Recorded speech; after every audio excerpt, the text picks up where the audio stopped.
اس سے پہلے مختلف صورتوں اور آیتوں کا خلاصہ پیش کیا گیا۔ ابھی اپنے سامنے جو سورہ مقدسہ ہے اس کو بولتے ہیں سورہ بالعادیات۔ سورہ بالعادیات یہ مکی ہے، یعنی ہجرت مصطفیٰ صلی اللہ علیہ وسلم سے پہلے اس کا نزول ہوا ہے۔ اس سورہ مقدسہ کے اندر اللہ تبارک و تعالیٰ نے غازیوں اور مجاہدوں کے گھوڑے کا ذکر فرمایا ہے کہ مجاہد اور غازی جب گھوڑے پہ سوار ہوتا ہے اور گھوڑا لے کر کے دوڑتا ہے تو اللہ تبارک و تعالیٰ اس گھوڑے کی عظمت کی قسم لے رہا ہے۔ سبحان اللہ، جس پر غازی سوار ہو کر کے چلتا ہے اس گھوڑے کی اللہ تعالیٰ قسم لیتا ہے، اور گھوڑے کے انداز سفر کا بھی اللہ تعالیٰ نے اس میں ذکر فرمایا۔ قسم لے کر کے خالی اللہ تعالیٰ نے چند باتیں بیان فرمائی۔ پہلی بات یہ کہ انسان اپنے رب کا بڑا ناشکرا ہوتا ہے اور بھلائی کا بڑا خیر خواہ، کہ بھلائی ملے، اور بھلائی کا بڑا خواہاں ہوتا ہے کہ بھلائی مل جائے۔ اللہ تبارک و تعالیٰ ارشاد فرماتا ہے وَالْعَادِيَاتِ ضَبْحًا۔ عادیات عدا یا عدو سے دوڑنے کے معنی، اور یہ صفت ہے گھوڑے کی، اور ہر گھوڑے کی نہیں، وہ گھوڑا جس گھوڑے پہ کوئی مجاہد کوئی غازی بیٹھ کر سفر کرتا ہو۔ اور ضبحًا کا معنی ہوتا ہے سینے کی آواز جو ہانفنے اور دوڑنے کے وقت ہانفتے ہوئے گھوڑا نکلتا ہے۔ تو اللہ تعالیٰ فرماتا ہے والعادیات، قسم ہے ان دوڑنے والے گھوڑوں کی، ضبحًا جو سینے سے ہانفتے ہوئے آواز نکالتے ہیں۔ اللہ تبارک و تعالیٰ نے دو چیزوں کی قسم لی ہے گھوڑے کی، دو صفتوں کی۔ پہلی دوڑنے کی قسم لی، اور دوسری اللہ تعالیٰ نے اس کی آواز نکالنے اور ہانفنے کی قسم لی۔ تو اللہ تبارک و تعالیٰ نے یہاں پہ گھوڑے کی عظمت بیان فرما دی، جو گھوڑا سواری اور مجاہد کو لے کر کے چلے۔ اندازہ لگائیں جس کے اوپر غازی سوار ہو جائے اس گھوڑے کی قسم اللہ تبارک و تعالیٰ لیتا ہے۔ اب آؤ چلو کچھ صحابی کی بارگاہ میں چلتے ہیں۔ ہجرت کی رات ہے، مصطفیٰ جان رحمت صلی اللہ علیہ وسلم ابو بکر کی پشت انور پہ سوار ہے۔ جس گھوڑے پر غازی سوار ہو جائے اس گھوڑے کی قسم میرا اللہ لیتا ہے۔ اور سوچے جس گھوڑے پر غازی سوار ہو جب اس کی یہ شان ہے تو ابو بکر صدیق کی پشت انور پر میرا مصطفیٰ سوار ہے۔ ان کی پشت انور کا کیا مقام ہے؟ اور آگے بڑے مقام صحابہ ہے۔ عصر کا وقت ہے، جا رہا ہے سورج، زانو علی ہے، حضرت علی کے زانو پر مصطفیٰ کا سر ہے۔ ان زانوں کا مقام کیا ہے؟ جس زانوں پر آقا علیہ السلام نے اپنے سر مبارک کو رکھا ہے۔ جس گھوڑے پر غازی سوار ہو جائے اس کی قسم اللہ تعالیٰ لیتا ہے۔ تو جس زانو مقدس پر مصطفیٰ نے سر رکھ دیا، اس زانوں کو اللہ تعالیٰ نے کیا مقام کیا بلندی عطا فرمائی ہے۔ اور آگے بڑھے، عائشہ صدیقہ رضی اللہ تعالیٰ عنہ، وصال کا موقع ہے، حضور صلی اللہ علیہ وسلم کے آقا علیہ السلام وصال فرمانے والے ہیں، اور عائشہ صدیقہ نے اپنے گود میں سہارا دے رکھا ہے اور زانوں پہ سر مبارک مصطفیٰ کا ہے۔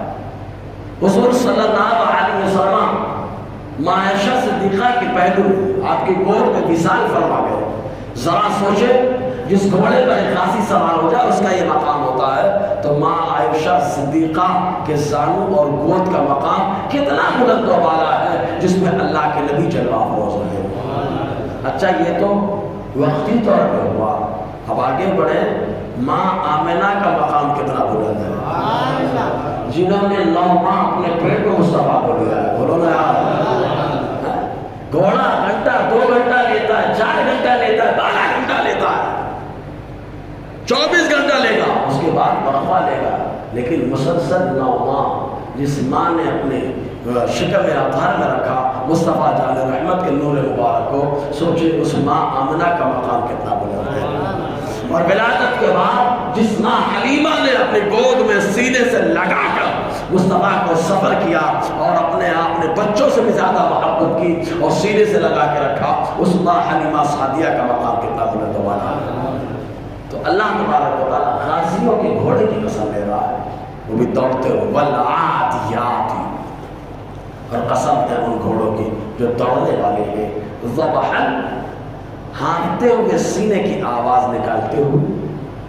تو ہانفنا، اب یہاں پہ چند باتیں، یہاں پہ مفتی احمد یار خان نئی علی رحمہ فرماتے گھوڑا اللہ کی راہ میں دوڑے تو جو آواز اور ہانفنا ہوتا ہے یہ ہانفنا بھی اللہ تعالیٰ کی بارگاہ میں مقبول ہے۔ ایسے ہی جب کوئی ذکر کرنے والا بندہ ذکر کرتا ہے، ہانفنے لگتا ہے، تو اس ہانفنے کا مقام بھی رب کی بارگاہ میں بلند ہو جاتا ہے، کیونکہ اللہ کا ذکر کرتے ہوئے یہ آواز۔ اب یہاں سے نتیجے کے طور پر ایک بات اور نکلی، کچھ لوگ چل نہیں پاتے، مسجد آتے ہیں تھک جاتے ہیں۔ ذرا سوچو، اللہ کی راہ میں گھوڑا چلے غازی کو لے کر تو اس کے چلنے کی اللہ قسم لیتا ہے۔ تو جو نمازی متقی پرہیزگار چلنے کے قابل ہے پھر بھی مسجد آ رہا ہے، پھر بھی مسجد آ رہا ہے، ہانپنے لگا۔ ایک تو ہانپنے کی اللہ تعالیٰ نے کیا شان دی ہے، دوسرے قدم بڑھانے کو کیا مقام عطا فرمایا ہے۔ اسی لیے رسول اللہ صلی اللہ علیہ وسلم نے ارشاد فرمایا، جب بندہ مسجد کے لیے گھر سے نکلتا ہے، ایک قدم اٹھاتا ہے، اللہ ایک نیکی عطا فرماتا ہے، ایک گناہ مٹا دیتا ہے، ایک درجہ بلندی عطا فرماتا ہے۔ اس حدیث کی شرح کرتے ہوئے اعلیٰ حضرت امام احمد رضا خان علیہ رحمۃ اللہ نے لکھا، فرماتے ہیں نماز کی نیت سے آیا تو ایک قدم پر ایک نیت ہے، ایک گناہ مٹا، ایک نیکی ملی، ایک درجہ بلندی ملی۔ لیکن اگر نیتیں زیادہ ہو جائے کہ میں مسجد جا رہا ہوں، اگر موقع ملا تو قرآن بھی پڑھ لوں گا، میں مسجد جا رہا ہوں، موقع ملا تو اذان بھی دے دوں گا، میں مسجد جا رہا ہوں، موقع ملا اقامت بھی کر دوں گا، میں مسجد جا رہا ہوں، موقع ملا تو امام صاحب سے مصافحہ بھی کر دوں گا، میں مسجد جا رہا ہوں، موقع ملا تو مصطفیٰ کے سلام بھی پڑھ لوں گا، میں مسجد جا رہا ہوں، موقع ملا تو مسجد میں جھاڑو بھی لگا دوں گا، میں مسجد جا رہا ہوں، مسجد میں جو ضرورت ہوگی میں وہ کر لوں گا۔ اعلیٰ حضرت نے 40 نیتیں شمار کرائی، پھر اس کے بعد فرمایا ایک نیت کے ساتھ گیا تو ایک قدم پر ایک نیکی ہے، لیکن 40 نیتوں کے ساتھ گیا، ایک قدم اٹھایا، اللہ نے 40 نیکی عطا فرمائی، 40 گناہوں کو مٹا دیا اور 40 درجہ بلندی عطا فرما دیا۔ یہ اللہ کی راہ میں نکلنا ہے۔ تو اللہ تعالیٰ فرماتا ہے بالعادیات، قسم ہے ان گھوڑوں کی جو دوڑنے والے ہیں، ضبحا ہانکتے ہوئے سانس نکالتے ہیں، اور جب سانس نکالتے ہیں تو گھوڑا اسپیڈ میں دوڑتا ہے، خاص طور سے پتھریلے علاقے میں، پتھریلے علاقے میں چلتا ہے، پہاڑی علاقے میں چلتا ہے، تو اس کے ٹانک جب پتھر پر لگتے ہیں تو وہاں پہ چنگاریاں نکلتی ہیں، آگ پیدا ہو جاتی ہے، تو اس کے پاؤں کے قدموں سے جو لگنے کی وجہ سے جو شعلے نکلتے ہیں، جو چنگاریاں نکلتی ہیں، میرا مولا اس کی بھی قسم لے رہا ہے۔ ذرا سوچے، گھوڑے کا قدم جہاں پر لگ جائے چنگاری نکلے، اللہ اس کی قسم لے رہا ہے۔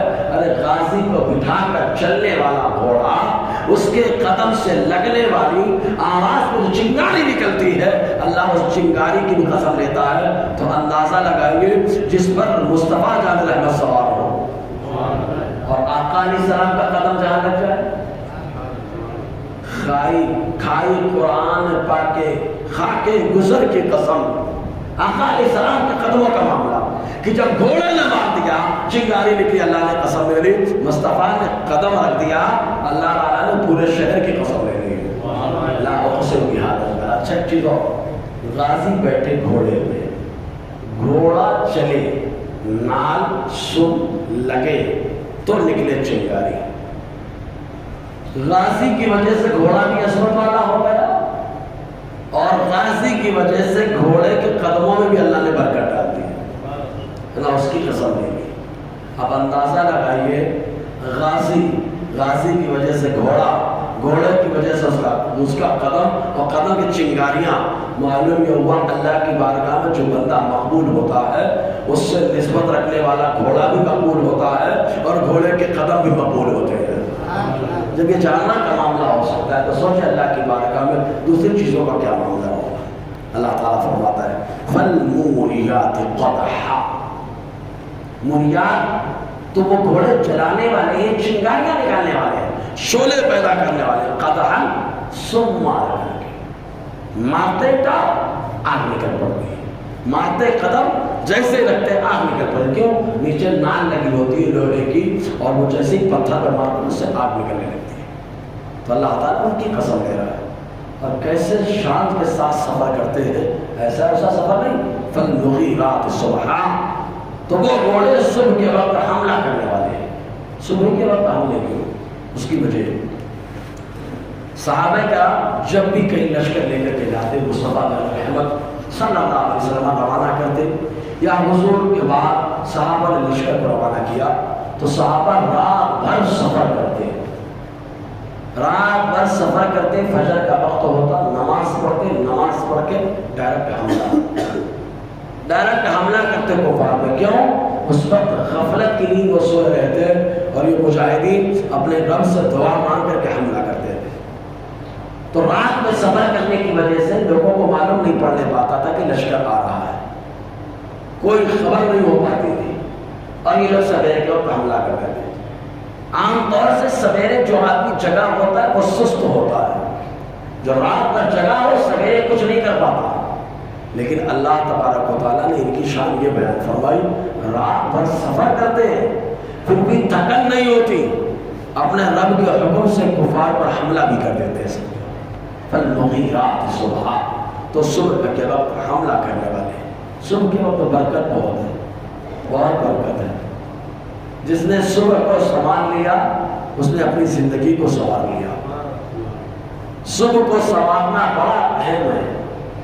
ایک تو سب سے بڑی بات کہ جو صبح کی نماز پڑھتا ہے اللہ تعالیٰ کی حفاظت میں آ جاتا ہے, اللہ تعالیٰ کے ذمے میں آ جاتا ہے. ایک صحابی نے آقا علیہ السلام کی بارگاہ میں آ کر کاروبار کی شکایت کی کہ میرا کاروبار ٹھیک نہیں ہو رہا ہے, آپ کچھ کرم فرما دیں. مصطفیٰ نے فرمایا دکان کب کھولتے ہو؟ اپنے شہر کے لیے بہت اچھی حدیث ہے, بہت اچھی حدیث ہے. دوا خانے میں بھی ٹینشن آتی, بیمار ہے تو 12 بجے پہلے کوئی دکھتا ہی نہیں بھائی. چلو ٹھیک ہے رمضان ہے, اس کے علاوہ اور بہت سارے مسائل ہیں, دوا خانے نہیں اسپیشل, لیکن وہاں زیادہ تکلیف ہو جاتی ہے. 10 بجے 11 بجے پہلے کھولنے گئے نہیں. تو صحابی نے کہا اللہ کے نبی صلی اللہ علیہ وسلم میں کاروبار کرتا ہوں, پریشان رہتا ہوں, کوئی معاملہ حل نہیں ہو رہا ہے. حضور صلی اللہ علیہ وسلم نے فرمایا کاروبار کب شروع کرتے ہو اور کھانا کیسے کھاتے ہو؟ تو انہوں نے کہا کھانا تو الگ الگ کھاتے لیتے ہم لوگ. حضور نے فرمایا نہیں, ایک ساتھ دسترخوان پر بیٹھ کے کھاؤ, اللہ برکت عطا فرمائے. بہت سلو بولے گا, ایک ساتھ بیٹھ کر کے کھاؤ, اور رمضان میں اللہ تعالیٰ اس کا موقع دیتا ہے.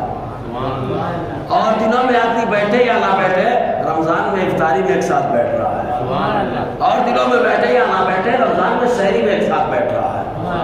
رمضان کی ایک یہ بھی برکت ہے کہ جس بچے کے ساتھ باپ کھانے کی تمنا کرتا ہے نہیں بیٹھ پاتا ہے, ایک مہینہ آتا ہے سال میں, بچے اور باپ دونوں کو دسترخوان پہ ساتھ میں بٹھا دیتا ہے. تو انہوں نے فرمایا ساتھ دکھایا کرو. دوسری چیز, کاروبار کب شروع کرتے ہو؟ کہا دن نکل جاتا ہے, کافی اجالا ہو جاتا ہے, سورج کافی نکل جاتا ہے, پھر کاروبار شروع کرتے ہو. انہوں نے فرمایا نہیں, صبح کے وقت نماز پڑھ کے کاروبار شروع کرو, کیونکہ صبح کا جو کاروبار ہوتا ہے اللہ اس میں برکت عطا فرماتا ہے. آپ آسمان ہے نا, جو دکانیں فجر کے وقت کھل جاتی ہیں دیکھنا اکثر لوگ خوشحال رہتے ہیں, کاروبار کا کوئی مسئلہ نہیں درپیش ہوگا. سسٹم چینج اگر ہم نہیں کریں گے تو کون کرے گا؟ لیکن ہمارا سسٹم بدل گیا ہے, ہم لوگ دوسرے انداز کے ہو گئے. ہمارے اوپر اسلامی انداز اگر آئے تو بلا شبہ کاروبار میں تبدیلی اور برکتیں آ سکتی ہے. تو اللہ تبارک و تعالیٰ فرماتا ہے. ایک چیز اور, یہ تو کاروبار کے تعلق سے, میں نے پڑھائی میں دیکھا ہے, رات بھر پڑھ لو, یاد کر لو. جب لوگ مدرسہ پڑھتے تھے تو رات بھر یاد کرتے, سویرے اگر سنانا ہے تو فجر بعد پڑھنا ہے, اور فجر بعد پڑھ لو تو پکا ہو جاتا ہے. ورنہ رات بھر کتنا پکا کرو, سونے کے بعد کچا ہو ہی جاتا ہے. سمجھے؟ تو فجر میں دیکھنے بات آئی کہ خالی کاروبار ہی کے لیے نہیں, فجر کے بعد کا جو وقت ہے یہ وقت پڑھائی کے لیے بڑا اہم ہے. حافظہ کھلتا ہے, دماغ تیز ہوتا ہے, جو بات رات میں گھنٹوں میں یاد ہوتی ہے فجر بعد میں منٹوں میں یاد ہوتی ہے. تو صبح کا وقت بہت برکت کا وقت ہے. فالمغیرات صبح, تو وہ گھوڑے صبح کے وقت حملہ کرنے والے. اچھا, جب گھوڑے حملہ کرتے ہیں چلتے تو دھول بھی اڑتی ہے, تو اللہ تعالیٰ اس دھول کی بھی شان بیان کرتا ہے. فَأَثَرْنَ بِهِ نَقْعًا, تو ان گھوڑوں نے گرد اڑا دیا, غبار اڑا دیا. اللہ تعالیٰ اس غبار کی شان بیان فرماتا ہے. اسی لیے وہ روایت اکثر میرے دماغ میں آتی کہ جب حضور صلی اللہ علیہ وسلم ایک غزوے سے تشریف لا رہے مدینہ طیبہ میں داخلہ ہوا. جیسے ہی داخلہ ہوا تو چونکہ اس زمانے میں جنگلیاں کچی تھی، دھول تھی، تو گھوڑے جب چلتے تو دھول اڑتی ہے. تو ایک صحابی نے اپنا منہ رومال سے بند کر لیا کہ چہرے پر دھول نہ لگنے پائے. تو آقا علیہ السلام کی نظر پڑ گئی. مصطفیٰ جان احمد نے فرمایا ہٹاؤ رومال. کہا سرکار دھول کی وجہ سے. حضور نے فرمایا رومال ہٹاؤ، یہ میرا شہر ہے. اللہ تعالیٰ نے اس شہر کی دھول میں بھی شفا عطا فرما دیا. اس شہر کی دھول میں بھی اللہ نے شفا عطا فرمایا. تو اور جگہ گھوڑے جو دھول اڑائیں ان کی شان اللہ بیان فرماتا ہے. اور مدینہ کی وہ ہے کہ جہاں کی ہوا اور دھول کو بھی میرے نبی سے نسبت ہے نا، میرے نبی سے نسبت ہے. آقا فرمایا شفا ہے اس کے اندر. جی فَوَسَطْنَ بِهِ جَمَاعَةً، تو یہ گھوڑے سب کے سب بیچ میں جا کے حملہ کریں، یعنی کفار کی صفوں کو چیر کر بیچ میں چلے جاتے ہیں، بیچ میں جا کر کے حملہ کریں. اتنی قسم لینے کے بعد ڈائریکٹ جناب انسان کے بارے میں اللہ نے فرمایا ان الانسان لربہ لکنود، بے شک انسان اپنے رب کا ناشکرا ہے. گھوڑے کی عظمت اللہ نے بیان فرمائی. اب گھوڑا مالک کے کنٹرول میں، مالک کی وجہ سے گھوڑے کو عظمت ملی ہے. تو انسان کا مالک اللہ ہے نا. گھوڑے نے غازی کی بات مانی، غازی حملے کے لیے کے چل پڑا، رات بھر دوڑایا، کفار کے درمیان لے جا کے ڈال دیا. تو مالک کی محنت اور مالک کا فرمان عمل کرنے کی وجہ سے، ماننے کی وجہ سے اللہ تعالیٰ نے گھوڑے کی شان بڑھا دی. تو انسان کا مالک اللہ تبارک و تعالیٰ ہے. اگر انسان اپنے مالک کی بات مانے تو اللہ تبارک و تعالیٰ مالک کی بات ماننے کی وجہ سے گھوڑے کی شان بڑھا رہا ہے. تو جب انسان اپنے مالک کی بات مانے گا اللہ تعالیٰ اس کا بھی مقام بلند فرما دے گا. اور انسانوں میں جو مانتے ہیں تو ان کا مقام بلند بھی کیا. کہا کیسے؟ کہا الا ان اولیاء اللہ لا خوف علیہم ولا هم يحزنون. سنو یہ میں ان کا مالک ہوں، میں ان کا ذمہ دار ہوں، اور جو جن کا مالک میں اور وہ میرے اشارے سے کام کرتے ہیں تو ان کو کوئی چیز کا نہ خوف ہوتا ہے نہ غم ہوتا ہے. سبحان اللہ. تو اللہ تبارک و تعالیٰ مالک ہے.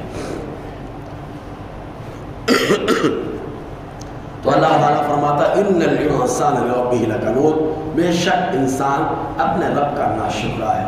اب یہاں پہ کون سا انسان مراد ہے اس میں بھی اختلاف ہے. کچھ لوگوں نے کہا گنہگار انسان مراد ہے، کچھ لوگوں نے کہا ناشکرا انسان جو نعمت ملنے پر شکر نہیں ادا کرتا، مصیبت آتی ہے تو ناشکری کرنا چالو کر دیتا ہے، وہ مراد ہے. کچھ لوگوں نے کہا یہاں پر انسان سے مراد وہ انسان ہے جو کبھی اللہ تعالیٰ کی نعمت کا شکر ادا ہی نہیں کرتا ہے. وَإِنَّهُ عَلَىٰ ذَلِكَ لَشَهِيدٌ، اور بے شک انسان خود اس پر گواہ ہے کہ وہ ناشکرا ہے. خود گواہ ہے، اس کے اعضاء گواہ ہے، اس کے بدن کے حصے گواہ ہیں کہ وہ شکر ادا نہیں کر پاتا ہے. اچھا، سب سے بڑا عذاب انسان کے لیے یہ ہے کہ انسان اللہ کی نعمت پر شکر کرنا چھوڑ دے اور مصیبت پر صبر کرنا چھوڑ دے. سب سے بڑا عذاب ہے. کیوں؟ اس لیے کہ اگر نعمت پر شکر کرنے لگا تو اللہ تعالیٰ نعمت میں اضافہ فرمانا شروع کر دیتا ہے. اور جب نعمت میں اضافہ نہ ہو تو عذاب نہیں تو کیا ہے؟ تو نعمت پر شکر نہ کرنا یہ سب سے بڑا عذاب ہے، کیونکہ اس کے ذریعے سے نعمت ختم ہونے لگتی ہے. تو انسان اپنے رب کا بڑا ناشکرا. وَإِنَّهُ لِحُبِّ الْخَيْرِ لَشَدِيدٌ، اور بے شک انسان بھلائی کی محبت میں تیز ہے کہ بھلائی چاہیے اس کو، مجھے یہ چاہیے، مجھے یہ چاہیے. اپنا بھلا دیکھتا ہے، وہ بھی ایسی بھلائی جس میں اس کا فائدہ ہو، اور ایسی بھلائی جس میں فائدہ بظاہر نہ ہوتا ہو آدمی وہ نہیں دیکھتا ہے. تو اللہ تعالیٰ فرماتا ہے انسان خیر کی محبت کا میں بڑا تیز ہے، لیکن اس کو یہ نہیں معلوم افلا یعلم اذا بعثر ما فی القبور، کیا وہ نہیں جانتا کہ جب وہ اٹھایا جائے گا جو قبر کے اندر ہے، تو قبر کے اندر جب وہ ہے اور وہاں سے اٹھایا جائے گا اس کے ساتھ کون رہے گا؟ اصل بھلائی تو یہ ہے کہ جو قبر میں ہو ساتھ دے، اور قبر سے بندہ اٹھے محشر میں جائے تب ساتھ دے. اصل بھلائی وہ ہے. تو اللہ تعالیٰ فرماتا ہے کیا وہ نہیں جانتا کہ جب وہ اٹھایا جائے جو قبروں میں ہے، وَحُصِّلَ مَا فِي الصُّدُورِ، اور ظاہر کر دیا جائے وہ جو ان کے دلوں میں ہے، کہ اس وقت آدمی کے دل میں کیا ہوتا ہے. ان ربهم بهم یومئذ لخبیر، بے شک ان کا رب اس دن خوب ان کے بارے میں جاننے والا ہے۔ سب کے بارے میں اللہ جانتا ہے، خوب جانتا ہے۔ آج ہم کیا کر رہے ہیں وہ جانتا ہے، قبر میں کیا ہوگا اللہ جانتا ہے، محشر میں کیا ہوگا اللہ جانتا ہے۔ لیکن بس اتنی بات ہے، اس پوری صورت کا خلاصہ یہی ہوا کہ جو شخص اپنے مالک کے حکم کے حساب سے چلتا ہے تو مالک کے اعتبار سے اس کی شان بلند ہو جاتی ہے۔ جو بھی مخلوق ہو، گھوڑا غازی کے اعتبار سے عظمت والا ہو گیا، صحابہ مصطفیٰ کے اعتبار سے عظمت والے ہوئے، سبحان اللہ۔ اور یہ امت محمدیہ یہ بھی مصطفیٰ کی وجہ سے افضل ہوئی ہے۔ اللہ تعالیٰ نے والی مصطفیٰ کو بنایا، النبی اولیٰ بالمؤمنین من انفسہم، والی بنایا۔ تو انسان اگر اپنے مالک کے فرمان کے اعتبار سے چلے تو اللہ تعالیٰ اس کو بلا شبہ بلندی عطا فرمائے گا انشاءاللہ۔ اور آگے گفتگو رہے گی۔ اللہ تعالیٰ ہم سب کو فیضان قرآن، برکات قرآن سے مالا